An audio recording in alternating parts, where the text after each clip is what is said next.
Bon matin. Bienvenue à l'Accessible. Bienvenue, j'espère que vous êtes prêts pour la canicule. Vous avez entendu parler de ça, première chose qui m'a été dit ce matin. Canicule, canicule. J'ai dit, c'est qui ça, canicule?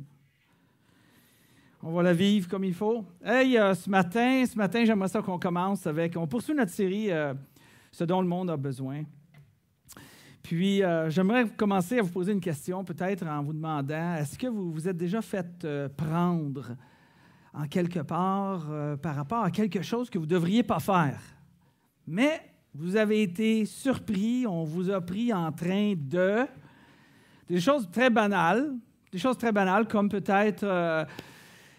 Chez nous, genre, ma femme a préparé un repas, c'est pour le souper du demain soir, puis moi, pendant que, je sais pas, elle est occupée, je m'en vais prendre une assiette de ça, puis elle me regarde et « Hey, c'est le souper de demain soir! »« Ah, je pensais que tu étais dehors! » Mais tu te fais prendre, hein?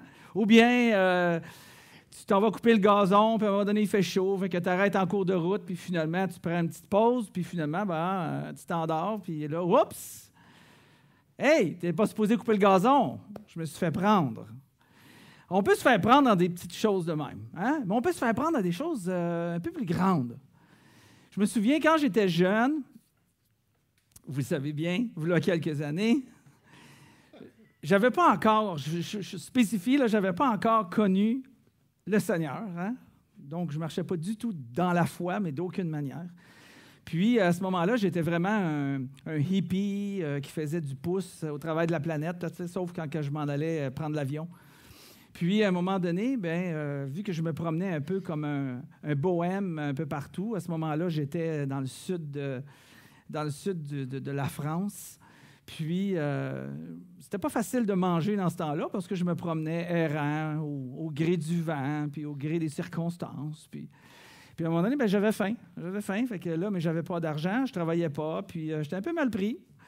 Fait que je suis rentré dans un marché d'alimentation, puis il pleuvait, je me souviens, j'avais mon sac à dos, puis j'avais mis un imperméable par-dessus mon sac à dos, parce qu'il pleuvait à l'extérieur, puis là, j'ai vu un pot de beurre de peanut, hein, parce que dans ce temps-là, ça fait quand même assez longtemps, là, il n'y avait pas vraiment du beurre de peanut en France. Il est où, Patrice? Il me semble qu'il n'y avait pas de beurre de peanut en France. Puis il n'y en a pas encore, peut-être. Puis, j'avais pris un pot de beurre de peanut qui était sur la tablette. Je l'avais mis en dessous de mon poncho. J'avais ouvert la strap de mon sac à dos. Puis, j'avais serré la strap de mon sac à dos. Puis, j'avais mis le beurre de peanut qui était là par-dessus mon imperméable. Ni vu, ni connu. Et là, je marche doucement vers la porte de sortie. Puis là, je m'arrête. Puis là, il y a le propriétaire du magasin qui passe devant moi. Il me regarde avec un beau sourire. Puis je le salue. Puis en le saluant, la strap lâche. Pot de beurre de peanut, paf! Brise entre mes deux jambes, à terre. Puis le propriétaire me regarde. Je me souviens encore, il a souri. Ouf, une chance, il a souri. Mais je m'étais vraiment, vraiment fait prendre. Il y a d'autres gens qui ont eu des implications de se faire prendre beaucoup plus graves. Je faisais un peu référence dans ma tête à Pierre lorsque Jésus a dit « Le coq n'aura pas chanté que tu vas déjà m'avoir renié 3 fois. » Puis il a renié Jésus une fois au moment où Jésus était en procès pour justement, dans les heures qui vont suivre, aller se faire crucifier. Puis Pierre a renié Jésus, puis il l'a renié une 2e fois, puis il l'a renié une 3e fois. Puis quand il l'a renié une 3e fois, les regards de Jésus et de Pierre se sont croisés. Jésus a dit, « Je t'ai eu, je t'ai vu. Tu viens de te faire surprendre. » On va revenir à cette idée-là. Dans quelques minutes. Je nous introduis de nouveau dans notre série de messages qu'on a appelé « Ce dont le monde a besoin de nous. » Hein? Qu'est-ce que l'Église pourrait répondre? Comment dans la vie on pourrait changer les choses de façon à ce que les gens autour de nous puissent voir l'Église positivement. Je dis souvent redorer l'image du christianisme, puis j'espère que l'Église de l'Accessible peut arriver à faire ça, de redonner l'image du christianisme aux gens qui peut-être ont été désappointés au fil des années de la vie spirituelle. Alors, ce dont le monde a besoin, est que nous soyons de bons horticulteurs du fruit que Dieu a placé en nous.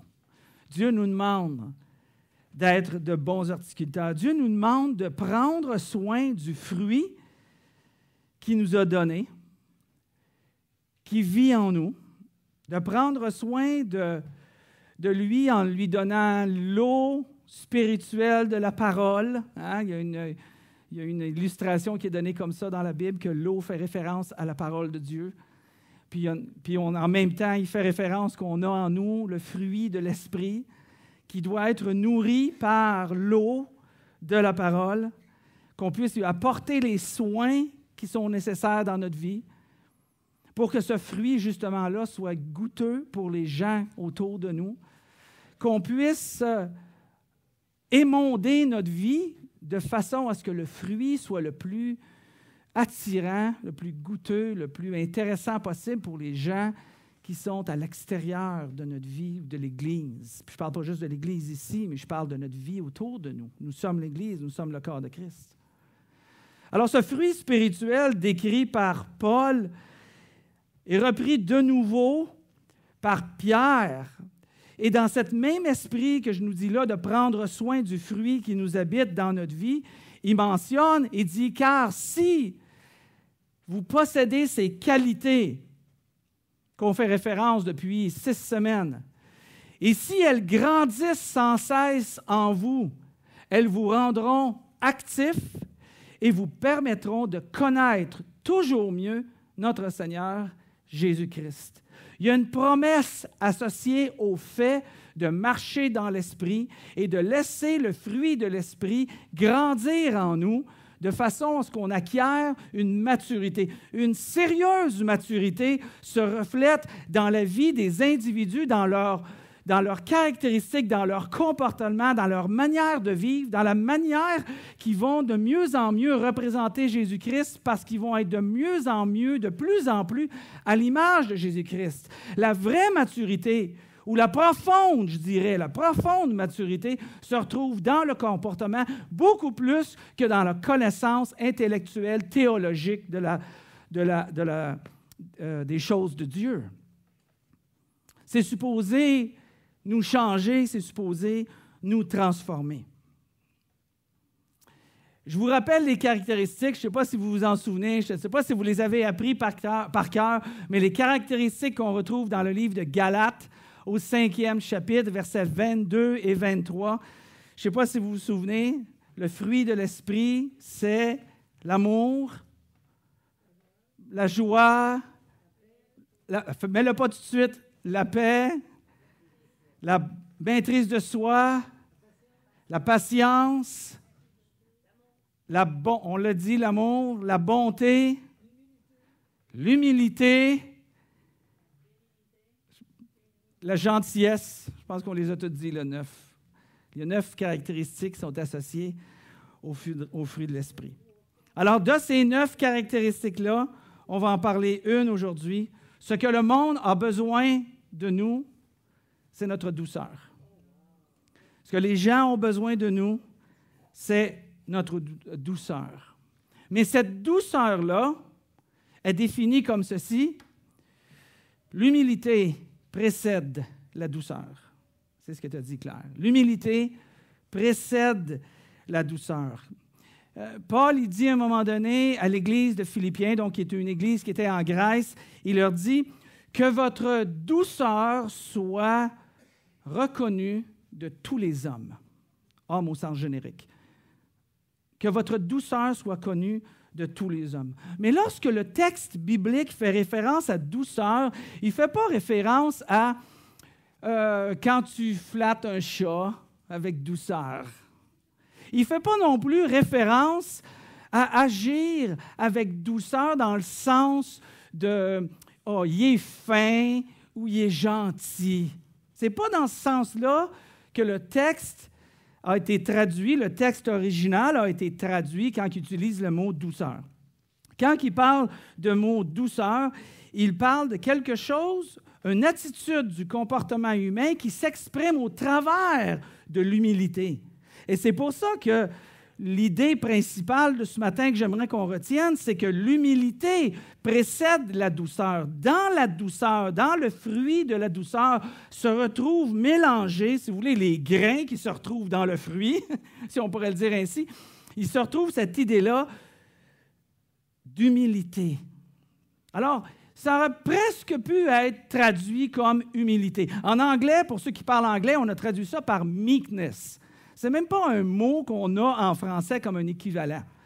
Mais on l'a traduit pour douceur, mais le texte fait référence à une humilité dans la douceur. Au travers de la douceur, on retrouve cette humilité-là. L'humilité, je voudrais qu'on retienne ça, l'humilité, sur le prochain transparent, on ne l'a pas peut-être? Non? On a-tu un petit problème technique ce matin? OK. Je voulais vraiment qu'on se souvienne de ça. L'humilité nous fait... Ah, merci. L'humilité nous fait regarder les autres comme au-dessus de nous-mêmes. Réfléchissez comme il faut. L'infériorité, si on dit « Ah non, l'infériorité nous fait regarder les autres avec envie. La supériorité nous fait regarder les autres avec mépris. L'humilité nous fait regarder les autres, par contre, au-dessus de nous-mêmes. Et on a ce défi-là, cette tension-là dans notre vie de fonctionner dans l'humilité parce que c'est une vertu absolument enviable, au bon sens du mot.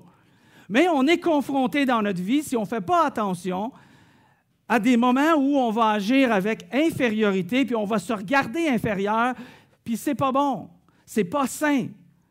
Mais à l'inverse non plus, c'est définitivement pas sain non plus que de se regarder avec supériorité par rapport aux autres. Mais merci à Dieu qui nous enseigne que l'Évangile, la bonne nouvelle de Jésus-Christ, crée en nous une image nouvelle. On peut être renouvelé continuellement dans cette image nouvelle-là. Pourquoi? Parce que la bonne nouvelle de Jésus, le message qu'on enseigne, puis que vous lisez, puis que vous discutez à tous les semaines, cet évangile-là nous transforme vers l'humilité, me rappelant que dans cette humilité-là, je plais à Dieu, pas parce que je suis bon, pas parce que je suis fin, pas parce que je travaille fort pour être plu par Dieu, mais parce que Dieu me fait grâce, me donne une faveur à moi qui suis un pécheur, un fautif. Je ne mérite pas, absolument pas, l'amour de Dieu. Absolument pas. Ah, mais oui, mais je fais des bonnes choses. Oui, mais je fais un paquet aussi de mauvaises choses. Mais Dieu me donne sa grâce. Dieu me donne sa faveur. La grâce, c'est une faveur non méritée. Et il le fait grâce à Jésus-Christ. Si on essaie, juste au niveau de notre salut, de la vie éternelle, si on essaie de gagner notre vie éternelle par les bonnes actions qu'on va faire dans notre vie, par notre croyance qu'on a eue depuis notre enfance jusqu'à aujourd'hui, si vous croyez que c'est ça qui amène la vie éternelle, vous êtes complètement dans l'erreur. C'est en dehors du message de l'Évangile. L'Évangile de Christ nous annonce qu'on ne mérite pas le salut, même si on a cru depuis notre naissance. Ce n'est pas à croire en Jésus-Christ qu'il faut, c'est de croire que Jésus-Christ a donné sa vie pour toi et qu'il a fallu qu'il intercède pour que toi, tu puisses avoir la vie éternelle, parce que ta condition d'homme et de femme pécheur fait en sorte que tu es séparé de Dieu pour l'éternité. Alors, Jésus a intervenu, il est venu, il a donné sa vie, et ceux qui croient à ce que lui a fait et que Dieu a ressuscité Christ d'entre les morts, si on croit à ce message-là de Jésus, là, une faveur nous est donnée, il nous sauve, il nous donne la vie éternelle, il nous donne le fruit de l'Esprit qui habite en nous, parce qu'on croit à ce qu'il a fait pour nous et non pas que ce que nous, on a fait pour lui. C'est très, très, très important comme nuance. C'est la différence entre vivre éternellement avec Christ ou être éloigné de Christ éternellement. La nuance est très importante. L'Évangile me rend aussi, par contre, même s'il me ramène dans l'humilité, me ramène que je suis un homme ou une personne pécheur, fautif, imparfaite, mais l'Évangile me ramène aussi avec me donne plein de hardiesse, me donne aussi plein d'assurance, me rappelant aussi le même message de l'Évangile que je suis, malgré tout, malgré ce que je suis. Il dit que je suis aimé et honoré aux yeux de celui qui compte vraiment pour moi. Et ça aussi, c'est bon de savoir dans notre répertoire de comment Dieu nous voit. Cette humble douceur-là, qui est définie comme étant le fruit de l'Esprit, est définitivement aussi un critère qu'on retrouve en Jésus-Christ. Pourquoi? Parce que, n'est-ce pas qu'on veut être à la suite de Jésus? Hein? On veut être une Église qui inspire les gens à apprendre de la vie de Jésus-Christ au travers de l'accessible. Apprendre de la vie de Jésus, c'est de suivre Jésus-Christ. Mais c'est bon de savoir que Jésus était aussi un homme avec cette humble douceur qui était en lui. Et là, vous allez me dire, et on a eu cette conversation-là justement dans notre groupe Connexion de cette semaine. On a eu cette conversation-là parce que, bon, pour différents sujets, mais on a été ramené à Jésus. Est-ce que Jésus a exprimé vraiment cette humble douceur quand que Jésus est rentré dans le temple? Et je vous ramène à l'histoire pour ceux qui ne le savent pas brièvement. Jésus, c'est le temps de la Pâque. Et durant le temps de la Pâque, les gens étaient invités à se rendre au temple et à offrir un animal en sacrifice à Dieu pour le pardon de leurs péchés, hein, qui symbolisait la mort de Jésus-Christ, l'agneau de Dieu. Mais les gens ne le savaient pas à ce moment-là. Et là, les gens arrivaient, puis il y avait des gens devaient à ce moment-là avoir un animal. Si tu étais pauvre, tu pouvais offrir des pigeons. Si tu étais riche, tu pouvais offrir un agneau. Et les gens arrivaient au temple, ils arrivaient de loin à Pâques, mais là, ils n'étaient pas capables nécessairement de transporter leurs animaux avec eux. Alors, ils arrivaient au temple, puis il y avait quelqu'un qui était dans le temple, il y avait des personnes qui étaient dans le temple, puis ils vendaient des animaux pour justement faire ces offrandes-là à Dieu.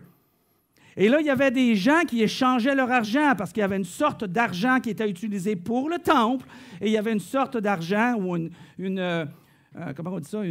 Quand je dis une sorte d'argent, je veux dire une devise, une monnaie, exactement, qui était différente du temple que du quotidien. Et les gens devaient venir changer leur argent. Là. Il y avait un changement d'argent qui se faisait.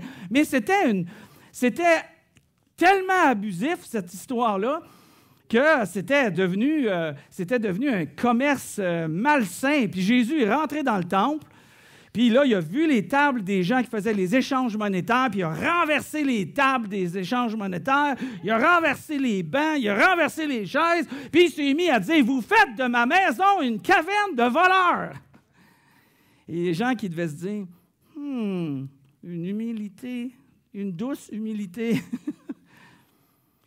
Mais dans le même souffle, pratiquement. Jésus pouvait se revirer et voir les enfants, s'approcher des enfants, s'humilier un peu comme on a fait ce matin en se réjouissant pour le petit Théo. Puis il disait, laissez venir les enfants, parce que le royaume des cieux est pour ceux qui leur ressemblent. Jésus les ressemblait. Jésus les ressemblait. Jésus était proche des enfants parce qu'il était humble. Il y avait une douce humilité dans son cœur. Et pourquoi? Parce qu'il y avait une compréhension de la vie des gens. Alors, regardez ce qu'un texte nous enseigne sur cette idée-là de la compréhension de la vie des gens pour avoir cette humble douceur à l'intérieur de nous et de l'exprimer. Le texte nous dit, sur le livre une personne, je vous avais souligné, une personne est humble parce qu'elle reconnaît que la même faiblesse fait partie de sa propre nature, et c'était le cas de Jésus-Christ, qui reconnaissait la faiblesse de sa nature. Vous allez dire, oui, mais il était parfait. Il reconnaissait la faiblesse de sa nature. il dit, le texte nous dit, « Tout grand prêtre est pris parmi les hommes. Il est établi en faveur des hommes pour leur relation avec Dieu. » Il est en train de nous mettre dans un contexte de ce qui se passait dans l'Ancien Testament, qu'il y avait un grand prêtre qui était là, et le grand prêtre qui était là accueillait les gens qui offraient, ce que je viens de vous parler, qui offraient des animaux à Dieu comme un sacrifice. À ce moment-là, il n'y avait pas de... dans ce contexte-là, il n'y avait pas de temple, c'était ce qu'on appelle le tabernacle. Le tabernacle, c'est la maison de Dieu qui se promenait finalement, qui n'avait pas de pied à terre, et il se promenait dans le désert. Ça se trouve à l'époque de Moïse à ce moment-là. Alors, il nous dit que ces prêtres-là recevaient ce que les gens apportaient pour leur offrande à Dieu. Et ce grand prêtre-là il était chargé de présenter à Dieu des offrandes et des sacrifices pour les péchés des gens qui apportaient, comme ce que je viens de vous raconter. Et il pouvait avoir, ça c'est intéressant, il pouvait avoir de la compréhension pour ceux qui sont dans l'ignorance et qui s'égarent, parce qu'il est lui aussi exposé à la faiblesse. Ce prêtre-là pouvait avoir de la compréhension pour les gens qui s'exposaient, pour les gens qui étaient dans l'ignorance, les gens qui s'égueraient, les gens qui étaient fautifs dans leur vie, parce que lui aussi, ce grand prêtre-là, était exposé à la faiblesse. Et ça m'a vraiment amené à penser à Jésus-Christ, parce que Jésus-Christ, c'était une image, c'était un type, ce grand prêtre-là, pour nous amener à voir que Jésus était le grand prêtre, le dernier des prêtres, le plus grand des prêtres, puis il n'y avait pas d'autres prêtres après lui. Et on nous dit de lui que Jésus pouvait comprendre les faiblesses des gens. Dans le livre de Philippiens, une église, il dit qu'il pouvait comprendre les faiblesses des gens parce que lui aussi, il a appris l'obéissance à Dieu. Lui aussi, il a appris l'humilité face à Dieu, le plan de Dieu, sans jamais pécher, mais dans le même combat que chaque être humain, on a à vivre dans la fatigue, dans l'inquiétude, dans les soucis, dans le plan de Dieu. Sauf que Jésus désobéissait pas à Dieu. Mais Jésus avait la même nature humaine, même faiblesse que nous. Il est mort, il souffrait, il saignait, il avait mal au ventre comme tout le monde. Hein? Alors, il pouvait compatir avec les gens. Il comprenait c'était quoi quand quelqu'un perdait son père ou sa mère ou qu'il y avait un décès. Il comprenait ça. Il a vécu avec ça. Il avait la même compréhension. Donc, Jésus était capable d'avoir cette même souci-là de chacun d'entre nous. Jésus avait cette douce humilité-là dans sa vie. Il dit même un peu plus tard, il nous encourage d'avoir cette même humilité-là, une fois qu'il a exposé, puis qu'il a démontré, puis qu'on arrive à reconnaître que Jésus avait cette humilité douce-là, ou cette humble douceur, comme j'aime l'appeler. Parce qu'il dit à un moment donné, il dit, « Prenez mon joug. » Hein, vous vous souvenez de ça? Regardez bien. « Prenez mon joug ou prenez mon fardeau, » qu'il est en train de dire. « Mettez-le sur vos épaules. » Et mettez-vous à mon école, qu'il dit. Il dit, prenez mon fardeau, mettez-vous à mon école, prenez mon fardeau, puis apprenez de moi. C'est ça qu'il est en train de dire. C'est lui qui est l'école. Devenez un disciple de Jésus-Christ. Il dit, si vous devenez un disciple de Jésus-Christ, il dit, vous allez prendre mon fardeau. Mais il continue en disant, mon fardeau, et regardez les termes que Jésus a dit, mon fardeau est doux et humble de cœur. Mon fardeau est doux et humble de cœur. C'est intéressant qu'il a mis les deux caractéristiques que l'on retrouve dans cette idée-là de douceur, une humble douceur que Jésus a ramenée par rapport à ce que nous, on met sur nos épaules lorsqu'on suit Jésus-Christ. Il dit, quand vous avez cette caractéristique-là qui est dans votre vie, qui est dans ma vie, et que je vous invite à prendre sur vos épaules, il conclut en disant, vous trouverez le repos pour vos âmes.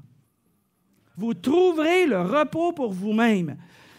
Je trouvais ça tellement pertinent que de lire ça cette semaine ou la semaine passée, tellement pertinent de réaliser qu'on vit dans un monde et nous semble qu'on n'a pas de repos. Puis je ne parle pas juste de repos physique, là, genre tu as travaillé toute ta journée, puis tu arrives à la maison, puis tu es épuisé. Non, non, je parle le repos de ton âme, le repos de tes émotions, le repos de tes troubles et de tes soucis, de tes inquiétudes, le repos qu'on a besoin. Parce que souvent, on va associer ça en disant « Ah, il me semble que j'aurais besoin d'être en paix un peu. Hein? » Il y a une amie, Aline, qui a dit « Ah, je pense que je vais partir pendant 3 jours, j'ai besoin de me recentrer un petit peu, je laisse ma famille, j'ai besoin de partir, je prends 3 jours, j'ai besoin d'être un peu en paix. » On est dans un monde où présentement, on nous offre continuellement sur tous les médias qui peut exister, tout ce qui se passe au niveau des guerres sur cette planète, c'est-tu pas aberrant? C'est même, tu regardes ça, puis c'est facile de tomber dans le souci, dans l'inquiétude. Ça, c'est sans compter nos situations de travail, familiales, les conflits, les finances. Hein? Jésus dit, prenez sur vous, suivez-moi, devenez un disciple de moi, devenez un étudiant de moi, apprenez à mon école, qui est en train de dire. Prenez mon fardeau. Mon fardeau, c'est un fardeau de douce ou de humble douceur. Prenez ça sur vos épaules. Cette humilité-là que je vous invite de prendre, qui précède votre douceur dans cette vie, au lieu de votre combat dans cette vie. Il dit, prenez ça sur vous, vous trouverez le repos. Cette humble douceur est particulièrement importante lorsqu'on désire aussi assister, c'est pour que juste mettre davantage en contexte comment utiliser cette humble douceur qui est référée dans le fruit de l'esprit, qu'on désire utiliser lorsqu'on veut plutôt assister quelqu'un, assister un autre chrétien qui se trouve piégé par ses propres choix. Et c'est comme ça que j'ai commencé, puis je voudrais vous ramener pour terminer avec ce que j'ai commencé. Vous êtes-vous déjà fait prendre? T'es-tu déjà fait prendre, surprendre? Je t'ai eu, hein? Puis là, on est dans une situation où quelqu'un a vu quelque chose dans notre vie qui n'aurait pas dû être, mais ça a été vu. Comment qu'on réagit avec ça? Regardez ce que Paul nous enseigne. Comment fonctionner dans un contexte. Et ça, c'est très important dans un contexte d'église et familial. Frères et sœurs, fait que là, si ici vous êtes pas chrétien, hein, si vous êtes à la recherche de c'est quoi être chrétien et tout, bien, vous allez avoir une bonne idée avec le passage qui est mentionné là, comment que des chrétiens sont encouragés à agir les uns envers les autres.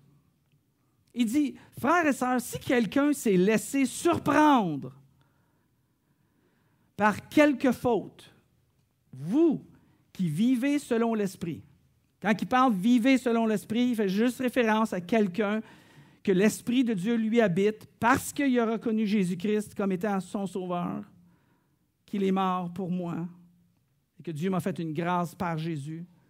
C'est celui-là qui vit selon l'Esprit parce que l'Esprit l'habite.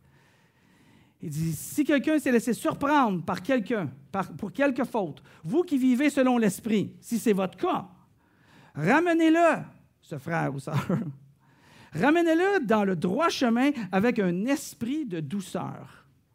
Ah, alors on a vraiment une situation très concrète de comment on peut avoir cet esprit de douceur, cette humble douceur à l'intérieur de nous, ce fruit de l'esprit, comment l'appliquer là envers les autres quand il y a quelqu'un qui se laisse surprendre. Comme je vous ai dit tout à l'heure, quelqu'un qui se laisse surprendre, c'est quelqu'un qu'on dit « je t'ai eu, je t'ai eu ». Et là, on a attrapé la personne. Pas parce qu'on cherche à l'attraper, parce qu'on l'a vu, parce qu'on l'a surpris dans une situation que peut risquer de lui causer des problèmes, puis on est encouragé à aller voir la personne et de le reprendre, de le ramener, je vais le dire comme ça, de le ramener, comme le texte le dit, dans le droit chemin avec un esprit de douceur. Mais là, faites attention. Faites attention parce que l'instruction pourrait définitivement aller complètement dans un bar et aller complètement dans l'autre bar. On va complètement dans un bar, c'est qu'on va voir quelqu'un qui fait quelque chose qui nous déplaît, puis on va aller le reprendre. Puis là, on va être une église de ceux qui se reprennent continuellement les uns les autres. Wouh! Écoutez-moi bien, c'est pas là qu'on s'en va. Si on veut reprendre comme ça quelqu'un qu'on voit, c'est fatigue, il fait ça, je m'en vais le voir, non, ça me fatigue, il va voir, je m'en vais le voir, puis je le reprends. Croyez-moi que mon téléphone, il sonne à la maison. Puis on me demande d'intervenir. Non. Dans une situation extrême de même, c'est pas ça qui nous est enseigné. Ce qui nous a été dit, hein? L'amour, Pierre nous dit ça. L'amour garde le silence sur un grand nombre de fautes. C'est beau, ça. L'amour garde le silence sur un grand nombre de fautes. À l'autre extrême, on voit des gens qui sont définitivement en danger dans leur vie spirituelle, dans leur vie familiale, dans leur vie économique, dans leur mode de vie. On voit que c'est vraiment en danger. On voit qu'on pourrait intervenir, on pourrait faire quelque chose, mais on ne dit rien. On ne dit rien, on ne va pas voir la personne, on n'essaie pas de l'aider, on n'essaie pas d'intervenir, on laisse tomber, on ferme les yeux, je n'ai rien vu, non, je ne veux pas m'en occuper, Il y a un prix à payer là-dessus, ça ne me tente pas. Et deux extrêmes. Mais ce que Paul ici nous enseigne en nous disant, si quelqu'un s'est laissé surprendre par une faute, vous qui êtes spirituel, ramenez-le dans un droit chemin avec un esprit de douceur. C'est plutôt lorsque je définis comme ça, c'est plutôt lorsque le comportement d'un croyant est devenu une habitude destructive et que cette personne ne surmontera pas sans ton aide ou sans une intervention extérieure. Et ça, je suis appelé dans mon travail comme pasteur d'église régulièrement à avoir ce genre d'attitude, pas d'attitude, mais de démarche envers plusieurs personnes. Et là, je suis rappelé continuellement par ce passage-là qui dit « Aide-les, ramène-les dans le droit chemin avec un esprit d'humilité, avec un esprit de douceur. » Vous savez, qu'est-ce qu'il est en train de dire ici, là? Ce qui est intéressant, c'est de ramener quelqu'un avec un esprit de douceur. Quand il dit de le ramener, là, il utilise le mot, c'est intéressant, il utilise le mot « kathartizo ». C'est un mot grec, « kathartizo ». Puis le mot grec veut dire, c'est un terme qui est utilisé lorsqu'une personne a un membre qui est disloqué. C'est un mot utilisé lorsque une personne a une dislocation d'un membre. Fait qu'il dit, quand une personne a une dislocation d'un membre, aide-le, parce que sans ton aide, il n'y arrivera pas. Mais regarde comment c'est intéressant le jeu de mots que Paul utilise à ce moment-là dans sa lettre, parce qu'il sait très bien que l'Église est le corps de Christ. Ah, mais oui, nous sommes le corps de Christ et nous sommes chacun les membres du corps, Christ étant la tête qui nous enseigne. Alors, nous sommes demandés de prendre soin les uns des autres. Portez le fardeau les uns des autres. Aimez-vous les uns les autres. Pardonnez-vous les uns les autres. Supportez-vous les uns les autres. Hein? Mettez au profit des autres le don que vous avez reçu des uns des autres.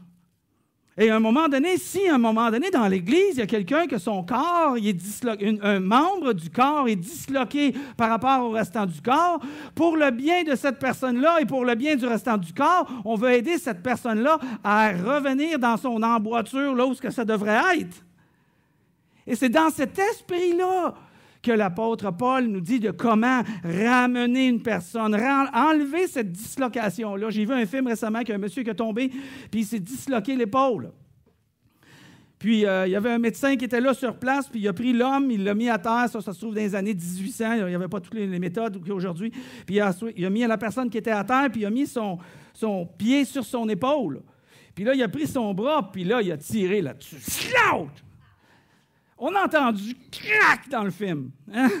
Mais après ça, il a fait comme « ah » parce que ça fait mal de reprendre ou de replacer ou de ramener à une dislocation. Ça fait mal.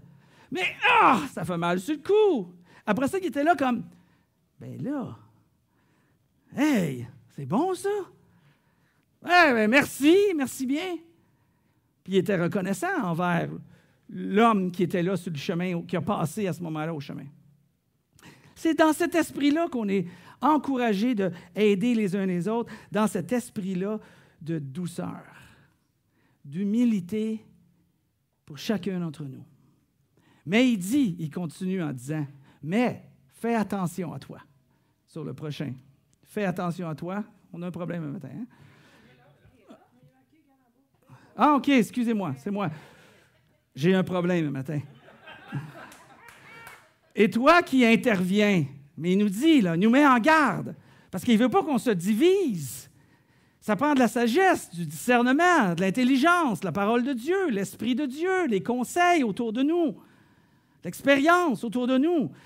Et toi qui interviens, fais attention de ne pas te laisser toi-même tenter. J'ai toujours associé cette idée-là à te faire... Fais attention de ne pas te laisser tenter. Je ne sais pas, je sais pas, là, je n'ai pas réfléchi à celui-là. Tu t'en vas, il y a quelqu'un qui veut s'acheter une auto, puis là, tu sais que la situation financière de la personne est vraiment très précaire, puis tu t'en vas avec lui parce qu'il t'a demandé d'aller acheter une auto, tu vois le prix de l'auto, ça n'a pas d'allure, puis là, ben, je ne sais pas, là, puis là, tu vois une autre auto, puis finalement, c'est toi qui repars avec l'auto. Hein? Fais attention, pas te faire tenter. J'ai toujours vu ça comme une espèce d'association que moi aussi, je pourrais tomber dans le même piège que lui. Non, c'est pas ça qu'il est en train de dire. Il n'est pas en train de dire, fais attention, tu vas tomber dans le même piège que lui. Fais attention parce que ton jugement ne sera pas fait avec un esprit de douceur. Fais attention parce que tu n'auras pas une humble douceur. Tu n'auras pas cette humilité-là à l'intérieur de toi. En d'autres mots, ce qu'il est en train de dire, c'est qu'on va être incapable de confronter ou d'aider une personne de façon gagnante si nous pensons que nous sommes incapables de faire une faute similaire. Si on pense que ça ne m'arrivera pas à moi, c'est là que tu es vraiment à risque de tomber dans la même tentation. J'ai été dans une situation, plus qu'une situation. Il y a eu un temps de ma vie où je me disais, voyons, ça peut arriver aux autres, mais ça ne m'arrivera pas à moi. Mais ce n'est pas ça qu'on dit, parce qu'on sait très bien que ça ne se dit pas, dire ça. On sait très bien qu'on va se faire reprendre, on va se faire dire, ben ouais, non, fais attention. Non. Mais le comportement, il manque de prudence. Mais quand on va voir une personne, puis on réalise qu'on a la même faiblesse humaine que celui qu'on essaye d'aider à rattraper, si vous voulez, on va avoir une attitude complètement différente. Le but n'est pas d'attraper une personne, de dire « Je t'ai eu, hein? T'as tombé, t'es en train de faire quelque chose, je t'ai vu, m'en parler, m'en le dire aux autres, m'en faire... Hein? » Non. C'est pas ça l'idée. L'idée, c'est d'y aller avec un esprit qui va chercher à quoi? À restaurer la personne, à conseiller la personne, mais définitivement pas à la condamner. Qu'est-ce que le monde a besoin de nous? Qu'est-ce que le monde a besoin de nous? Le monde a besoin d'une église où ça serait la plus belle place au monde pour atterrir lorsqu'on fait des erreurs. On veut tellement travailler dans cet esprit-là, du fruit de l'esprit, que si quelqu'un est surpris en faute, il devrait avoir plus le goût de venir à l'Église parce que c'est la meilleure place pour que ta dislocation soit rétablie et non pas à l'extérieur de l'Église. On doit être attirant de cette manière-là. Alors, je termine avec je vous laisse un devoir, dans le fond, puis je vous laisse le choix de choisir un parmi ces 4 options. 4 options. Je vous présente 4 options à faire cette semaine. Choisissez-en juste... Je vais y arriver. Choisissez-en juste un. Juste un. Mais pratiquez-le cette semaine. Faites l'effort de vous concentrer dessus. Priez dessus. Un, par rapport à comment fonctionner dans une humble douceur. Ayez une réponse humble et douce dans vos conflits. Ah, il va y avoir un conflit? Priez plutôt que de réagir. Priez plutôt que de réagir. Posez-vous la question, comment Jésus agira-t-il en ce moment? C'est peut-être ton approche cette semaine. Peut-être tu vas choisir ça cette semaine. Ou peut-être tu vas choisir céder vos droits. Oh, c'est mon droit! Cédez vos droits. Oui, mais c'est mon privilège. Cédez vos droits. Cédez vos droits et laissez la place à Dieu pour son plan. Et ça aussi, c'est difficile, si on veut cultiver l'humilité. Si on veut cultiver l'humilité, troisième option, cherchez à élever les autres. Cherchez à élever les autres, pas les abaisser. Pas non plus à être inférieur, mais pas non plus à être supérieur. Cherchez à élever les autres. L'humble douceur n'est pas un trait d'infériorité, je le rappelle. Ou le quatrième, accepter la réprimande si ça arrive parce que tu te fais surprendre à faire quelque chose qui est une dislocation pour toi par rapport à toi, à l'Église. Accepte la réprimande et résister face à la défense. Choisissez un des quatre et on s'efforce de le pratiquer. Père éternel, Père, on se joint à toi pour te remercier. On tend vers toi pour que tu nous aides dans notre vie. On a parlé pendant 6 semaines du fruit de l'Esprit, Seigneur. On a parlé pendant 6 semaines. Que ce fruit soit en nous, que notre comportement soit différent. Mais on a appris, Seigneur, puis tu nous l'as rappelé plusieurs fois durant toute cette série, que ce n'est pas un défi du comportement d'une personne, mais plutôt on se soumet à toi, on te demande de nous aider, que ce fruit de l'Esprit puisse paraître dans notre vie et qu'il grandisse en nous à une pleine maturité de façon à ce qu'on soit capable d'être actif dans notre relation avec toi, Seigneur, et on ne sera pas oisif face à la connaissance de Jésus-Christ pour apprendre à le suivre dans notre vie. Aide-nous, Seigneur Dieu, à exprimer, manifester, laisser manifester ce fruit de l'Esprit dans notre vie. On a tellement besoin de toi pour y arriver, Seigneur. Merci pour les instructions que tu nous laisses pour apprendre à vivre ensemble comme des chrétiens qui sont invitants pour le monde à l'extérieur, qui aient le goût de venir et d'entendre le bon message de la nouvelle de Jésus-Christ et que des gens puissent accepter que Jésus est mort pour eux, qu'ils puissent avoir la vie éternelle, Seigneur, et marcher en nouveauté de vie. Merci, Seigneur Dieu, pour qui tu es. Merci pour Jésus. Merci pour ton esprit. Bénis cette Église, Seigneur.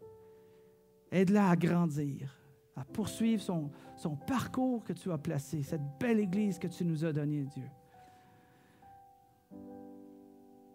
C'est en Jésus qu'on te prie, Père. Amen.